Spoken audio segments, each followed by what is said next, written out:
anyone who does driving for a living, their jobs will be disrupted more in the 15 to 20 year time frame. And many jobs that seem a little bit complex, chef, waiter, a lot of things will become automated. We'll have automated stores, automated restaurants, and altogether in 15 years, that's going to displace about 40% of jobs in the world. Oh boy. Mehrban, will you still have a job in 10 years? I think I'll be okay because he didn't mention attorney.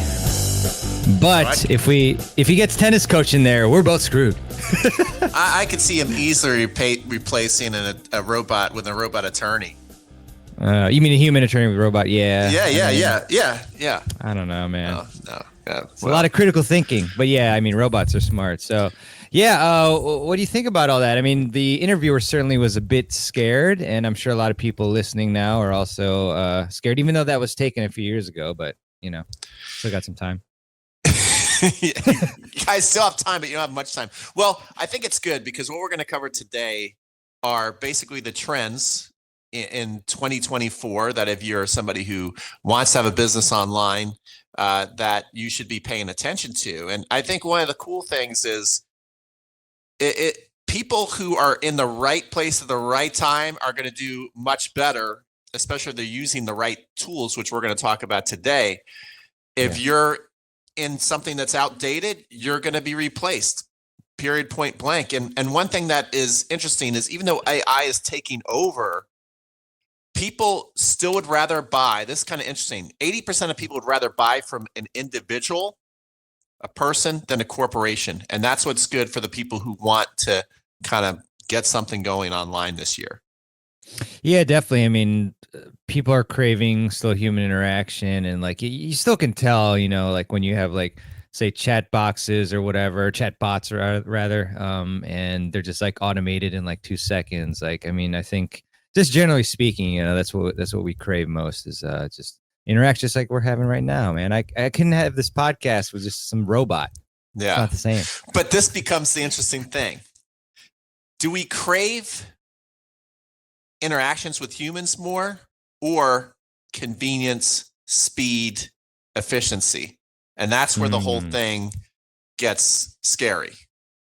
Yeah, it's a great discussion. I mean, I think like maybe like more simple answers, like, oh, it's amazing if we just get it right away, but then maybe ones that we're not comfortable with, like, complex questions, or maybe that's where we need to, talk to people and whatnot. Yeah. All right, so let's get into this talk. We're going to talk about, it's 2024. What are the trends that you need to be paying attention to that will be your friend, that will get you to that next level, that will help grow your business online?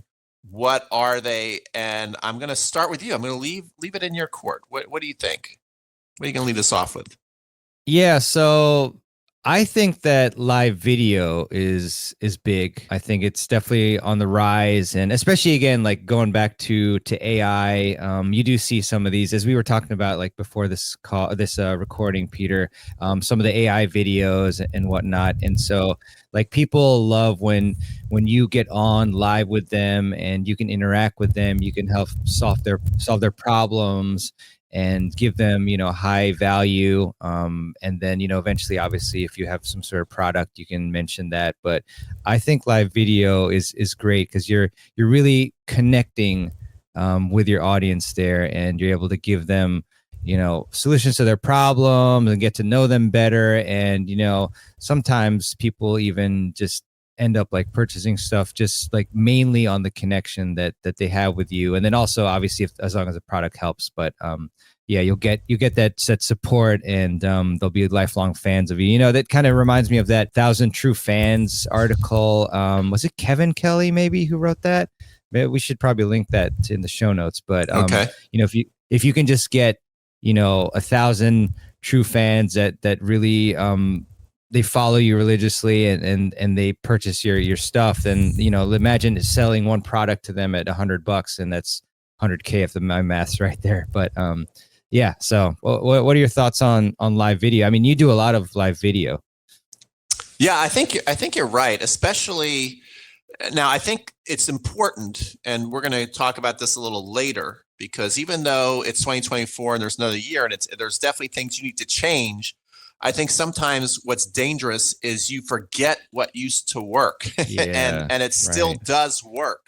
So, I mean, the thing that's going to, if I want to go on live and actually have a chance of making some sales and building connections and talking to my 1,000 true fans, as you say, they've been most effective when I have promoted the live through my email list first. Yeah. So just not randomly going live and hoping that thousands of people are going to show up when the internet is gigantic, but actually saying it's going to be on this date at this time and setting up follow-up reminders is key.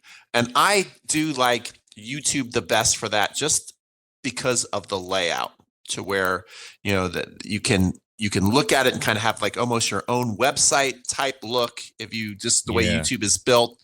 And then the chat feature is very nice, to where you can see the questions coming in. What we're using right now, StreamYard, is very, very useful to run a live stream. If you're like, well, how do you run a live stream? Look up StreamYard. And you can also go with using StreamYard, you go live on Facebook, you go live on Instagram, I think even TikTok now.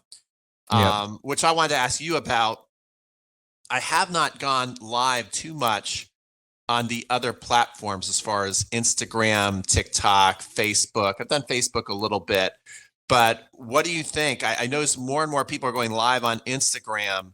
Do you think that could kind of be competitive to a YouTube live, or even overtake it? What are your thoughts on the best platforms to run a live on?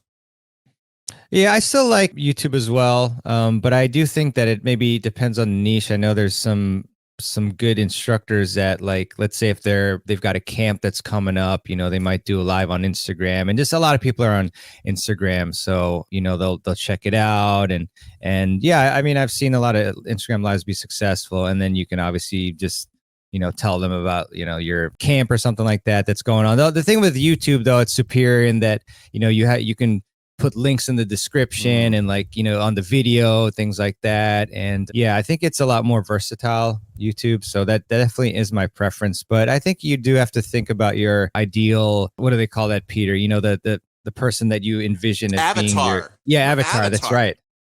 Yeah, like the movie.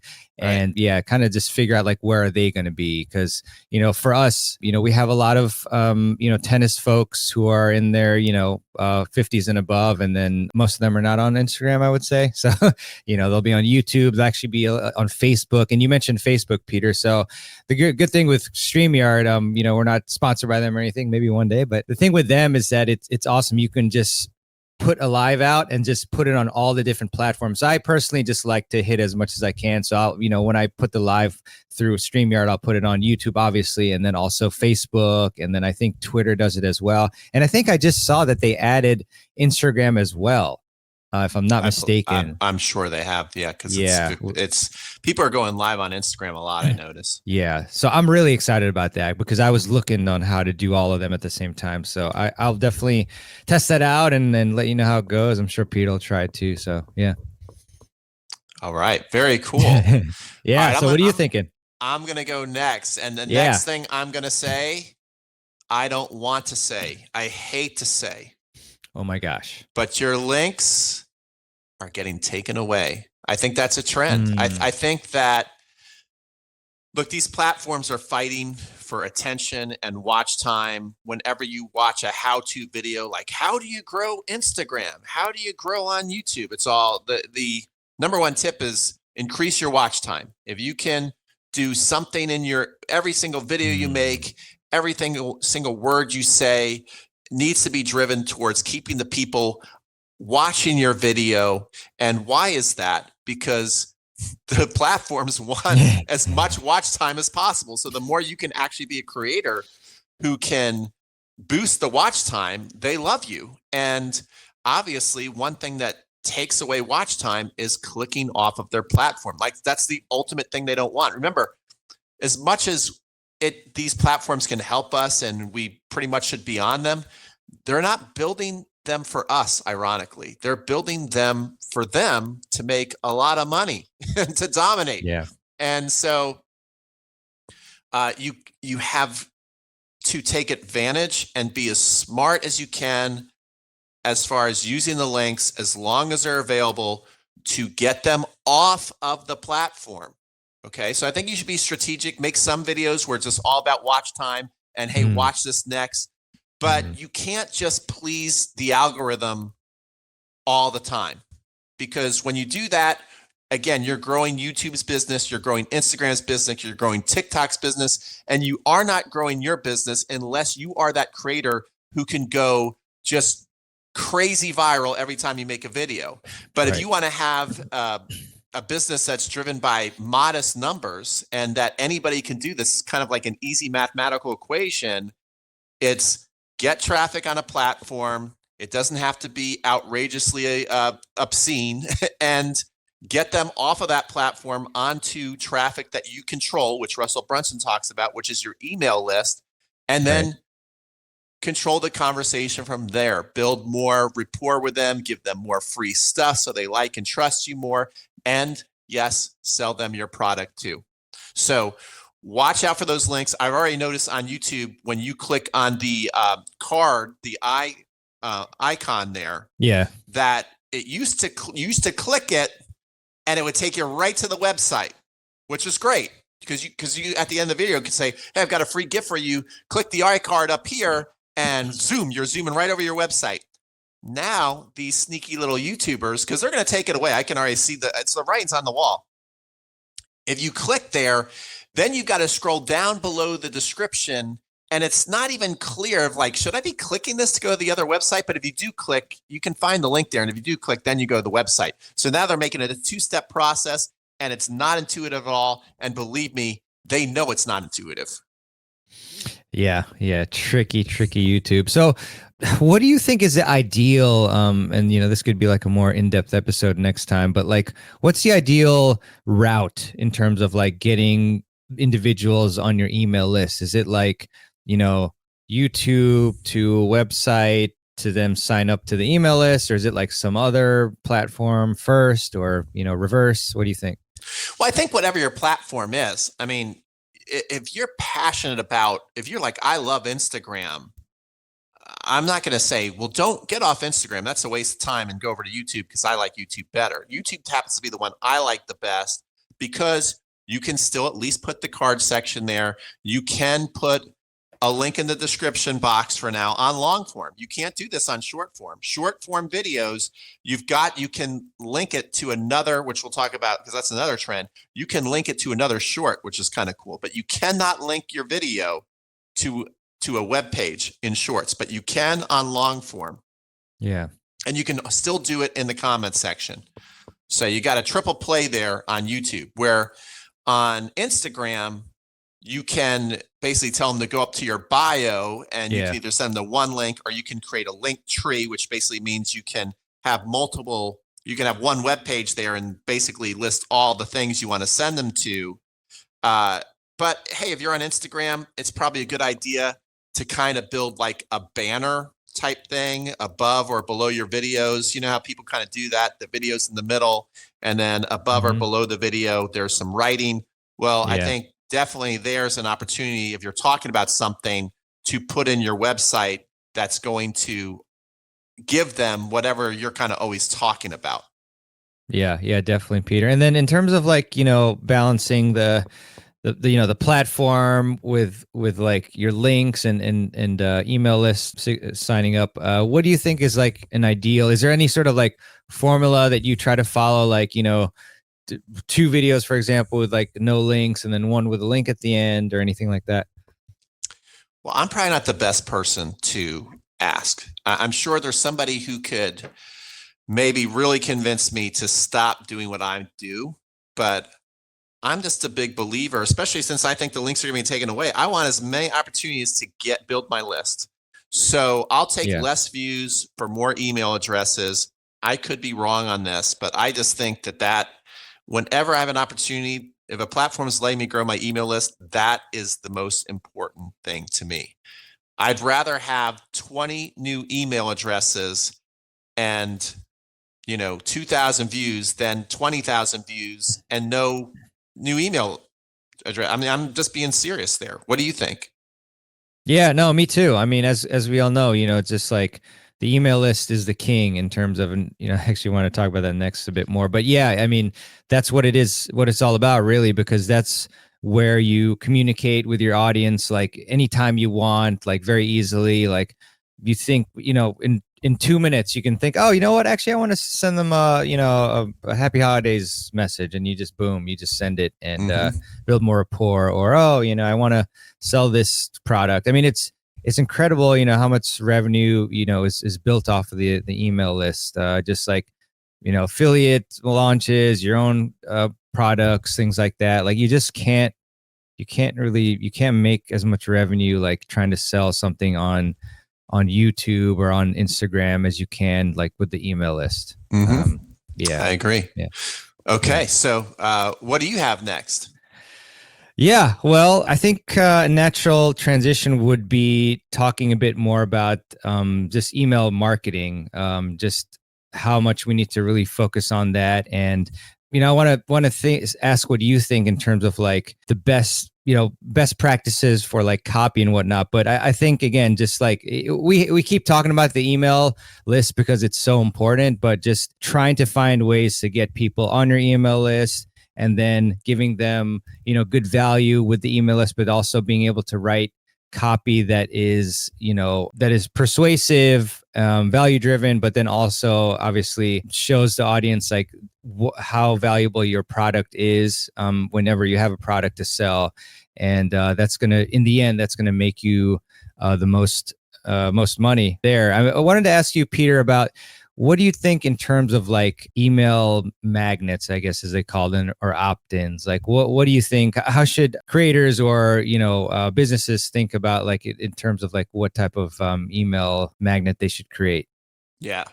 Yeah, I'll answer that. Before I answer that though, because people might be hearing like email. I've heard email is dead. So a lot of people listening to this might not have ever even thought about growing their email because they're thinking that that has been called old school now for probably about 7 years. But if you really look at the marketers who, like, if you watch an ad, let's say if you want to just ask yourself if email is dead, when you look at an ad on Instagram or on YouTube or anywhere, TikTok, usually the first step is you got to give them your email to learn about this new cool thing. So that should tell you something right there. The people spending money are usually not selling you something right away, unless it's just something very visual. If you could just see the visual of it and then the use of it, like a massage gun, well, you still see those sold on like Instagram because you can just look at it and go, oh, I need that. I'm going to wear that. But if it's something that people are going to think about and make a decision on, usually the first step is getting the email. So I want to let you guys know, email is not dead in 2024. And I think it's going to become more and more essential because your rights as a content creator are going to keep getting less and less because they're going to keep forcing you to stay on the platform to grow on their platforms. And then as far as the best lead magnets, they are congruent with whatever your content is about. So if you're talking about, Mehrban and I, we teach tennis, so you can apply this to anything. Just fill in the blank, okay? But if I'm going to talk about a tennis serve, well, it makes sense for me to then give them something for free or something very low value, right? Low price, high value, actually, where it's going to be more about the serve because they've just watched that. They're interested in it. So if they've made it to either the middle or the end of the video, they probably are thinking, I wish my serve was better. So if I could just say, hey, I'm going to give you this thing and your serve will be better, and you go to a landing page, here's another thing. People are intimidated to build a landing page. A lot of times, all you need is a good 3 to 5 word headline and just a box to fill out your email, maybe a graphic, and you are done.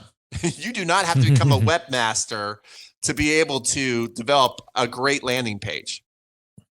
Definitely. And one interesting thing that I've, I was doing some research and I read that quiz email magnets actually have double the conversions of normal PDF email magnets. So something to think about. Certainly it's very interactive. You get somebody to easily, click, because it's about them, right? Asking them, what's your, let's say, what level are you of a basketball player, and like, what's your favorite, position to play, stuff like that. And so it just like, it naturally leads them more and more to like convert in terms of like putting their email in to get the results of the quiz. So that could be something you can think about as well. And I think they're one of the tools they have. It's called Try Interact AI Quiz Builder. So something you might want to check out. We can link in there. And then Peter, in terms of email, we have, a friend of ours who I think he was trying to email like 1,000+ people like on Gmail. And we just kind of want to clarify, right? Like you can't really do that. So you would need to check out some of the email marketing platforms that are out there. And I remember when I first started, and I'm very fortunate, I was listening to the right podcasts and they talked about email marketing. Shout out to Pat Flynn from Smart Passive Income. But, what I used actually first was MailChimp, because MailChimp at the time, I don't know what it is right now, but I think they gave you up to like 2,000 people on your email list for free, which was amazing. So you they just upload there and then you can email them from there. Also, I think ActiveCampaign is pretty good. And then I use ConvertKit personally. So that's been really great and pretty simple. And yeah, there's a lot of features that, again, another episode we can talk about like all these different techniques and tagging and things like that. But do you have any preferred platforms that you want to shout out for the audience to check out? Well, I think, when you first start out, because so many people, when they're starting out, they're doubting if they can do it. So yeah. I think starting cheap is fine. So yeah. MailChimp is going to be low barrier. You can get started for almost free. And so you're not going to be intimidated. I use something called Infusionsoft, which is actually quite costly, but then you can do so much more, and you can really track you can basically create things to create revenue. Like you can create a cart through it, and very simply in like 2 steps. And then all of a sudden when they click something, they can buy. And then your revenue comes in through there as well as sending all your emails and making your funnels and things like that.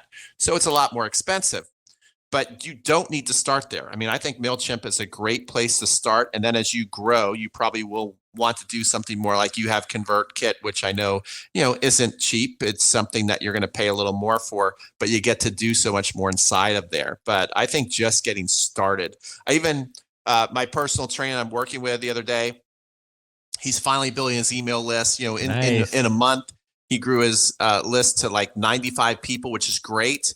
That's great. And I'm sure he probably didn't even like absolutely go crazy on asking for email addresses. But then I asked him, well, how many emails have you sent? Oh, not one. So so the main thing is you got to get in the habit of once you're like, okay, I got an email list, you have to talk to them.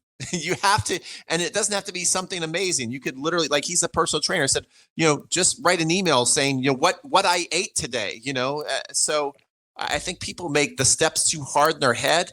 You don't have to sell right away. You don't have to create something amazing right away, but you do have to start the relationship right away. If somebody gives you their email address and then they don't hear anything for a month, they've already forgotten about you. Okay.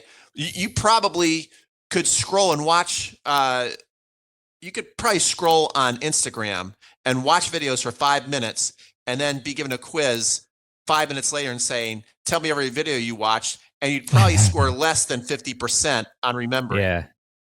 Yeah, for sure. And yeah, to your point about communicating soon after you get them on your email list, I mean, some of these platforms, they have the capability to set up like, I don't know if they call it sequences or what it is, but like automated messages. So let's say like if somebody joined your email list, within like immediately they'll get a welcome email that you've already written, and then 3 days later they'll get another piece of content from you via email, and then 2 days later another piece, and you can set that up. So that's something that I've done, and I'm sure Peter has done for sure. So yes, email marketing. Yeah, I can't wait to get get deep into this more, in the future, with our techniques and stuff. But yeah, Peter, what do you have for us? What else?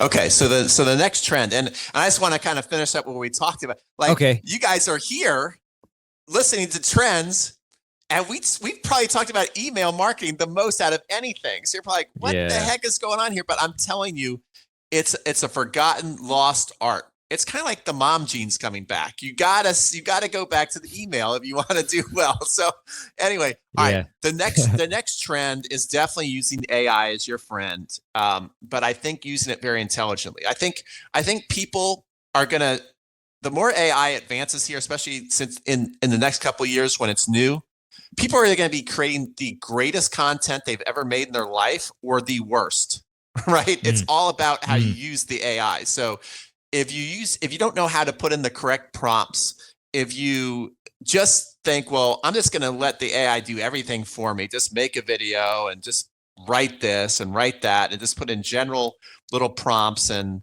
post it up there. Again, people are going to look at it and go, well, this is trash. First of all, I know it's a robot.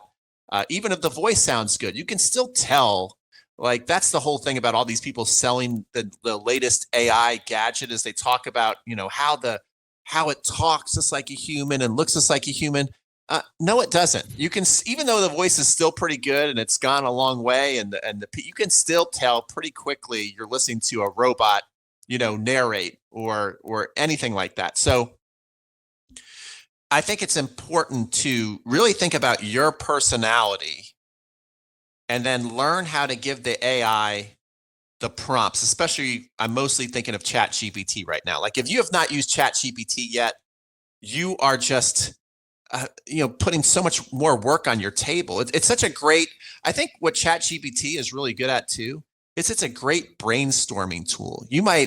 So if you have some writer's block, you might not even end up using the actual verbiage that ChatGPT will come up with. You might just keep thinking, no, that's not good enough. No, that's not really what I want. No, that's not me. But the more you use that, it's going to maybe come up with a phrase or two where you're like, oh, that's actually really what I'm trying to say here. And then it kind of just unlocks yourself. So I think the best way to use AI in the short term is to have it free when you get blocked, but not to depend and rely on it to be your creative brain. Because I think that's where you're going to run into trouble, and people are going to quickly sniff you out and call you a phony. Right. So I know, for example, with one of your campaigns, Peter, you were using it to like spit out, let's say, title ideas for video, or maybe even, as like the base layer for some, for an email or something like that. Is that kind of accurate? Like, so you just gave it prompts and then edited it?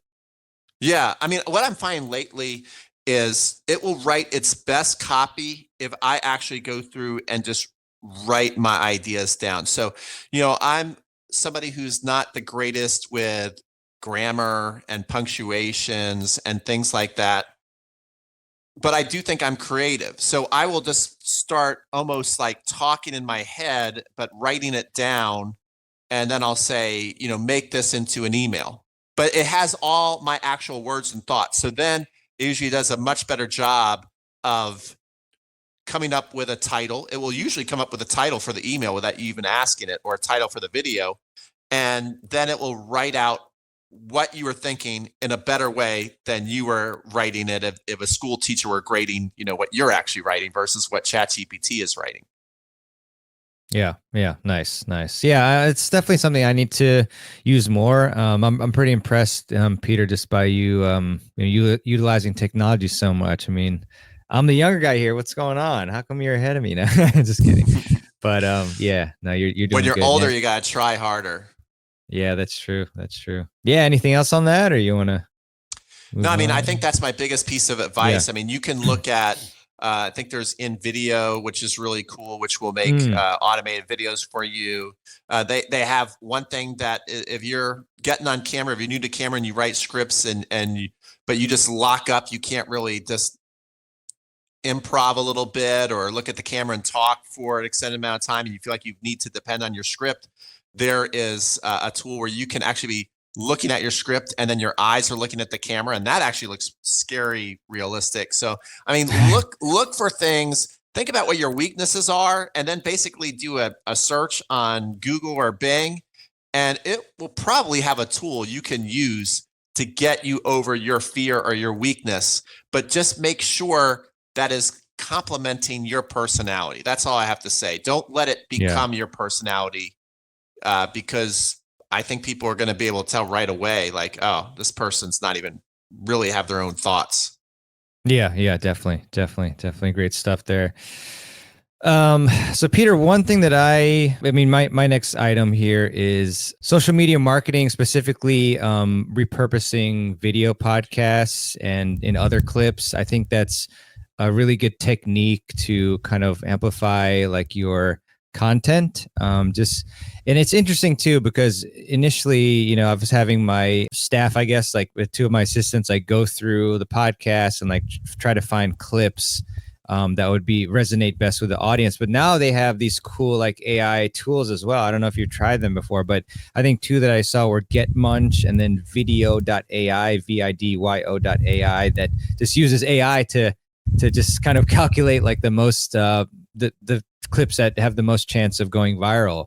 So, I mean, that just helps you repurpose content, right? You've worked hard, you've made content. And then I do this all the time too with repurposing too. Like, I'll have like some summit videos that have been done, and like just taking content from there and just getting more eyes on that, because you don't have to worry too much about like, oh, this video's already been out, because a lot of people won't have seen it the first time anyway, or even if they see it again, then they'll still get value from it, or like you mentioned, they've like forgotten that they've watched it before. And I think that again, repurposing and then maybe even using these AI tools will really help you further put out that value content that then eventually gets people to buy your paid content. Yeah, I agree. I agree 100%. Yeah, I've actually heard of the two that you're talking about. I haven't used them yet. I want to get your feedback here after I finish my thought, if you've actually used them. But I do think that, and this is something I could do a lot better job at. I mean, I'm just so focused on YouTube and my email list. Those are my main two focuses by a mile. But I also was listening to a Gary V podcast, which we both have different opinions on. He drives me nuts. I'd like to punch him in the face. But one of the things that he said that I do agree with, he's like, depending on who you are and what you're about, that's also going to dictate what social media platform should be your number one platform. And each platform, you do have to really think about what you're creating for that platform. You just can't go, oh, this was great on YouTube, it's going to smash on Instagram for sure. So you've got to be careful. Yeah. And so, I mean, I guess I would say, depending on the size of you and your company, focus number one on the platform that speaks to you the most, and then you can repurpose it. But the more you can actually like come up with real thoughtful ways to give each platform what they want with your content, you're obviously going to do better. Yeah, definitely. I 100% agree. I mean, I think that's the prevailing thought too, is like find the platform where, your audience is going to most likely to be, and focus on that 100%. Because if you try to hit up everything, especially if you don't have like any assistants or staff or whoever, and you're just trying to like spread thin on each one, then it's not going to go as well as if you like hammer one, you do super well there, then people will naturally from there go to your some of them anyway, to your other platforms, as well as you getting new people on those different platforms. Yeah. Let me ask you this. Have you used it yet? And what do you think? No, I actually haven't. So I think that's something fun that we can do with the podcast too, is like, we can find new strategies or tools and like try them out. So I'm actually looking at the website right now. In my research, I found these two tools, and it's looks pretty good. I think video.ai has like a free plan as well. At 720p, which is more than good enough. And I'll have to look at more, but I'll let you know soon. Awesome. Yeah. Do you have anything? You have another trend? I think we're at the 40-minute mark, so this might be a good place to let people digest what we've talked about today. Yeah. No, I think that's pretty much all I have right now. So we're good. This was fun, Peter. So I really hope that you all will at least maybe try one of these. See how it goes. Let us know how you like it. Feel free to email us. And yeah, we'll have the links in our email in the description. And yeah, any last thoughts before we adjourn? Yeah, my last thought is I actually have a recommendation. I think everybody should get traffic secrets because the basics are going to be the same. Just like, football, everything progresses, right, and evolves. But the basics are always the basics. I mean, you're always going to be playing on a football field trying to score 7 or 3 points. And on the internet, I think for the foreseeable future, you're always going to be trying to get someone's attention and have them have a deeper relationship with you, and then be able to, once you have that relationship, be able to sell them something. So traffic secrets, no matter what the new tools are that you're using, it basically teaches you how to grab attention online and then convert that attention into a relationship and then convert that relationship into a sale. So that's really what you need to do no matter what year we're living in if you're trying to make an online business. So everybody go out there and get yourself some traffic secrets and you're going to really like it. It's by Russell Brunson. That's right. Awesome. Yeah, we'll have that in the link as well. I've got it right behind me somewhere. But I don't want to turn around and show you my back, I guess. But yeah, so thanks everybody for listening to this episode, and we look forward to the next one. So thanks, Peter. Thanks, everyone.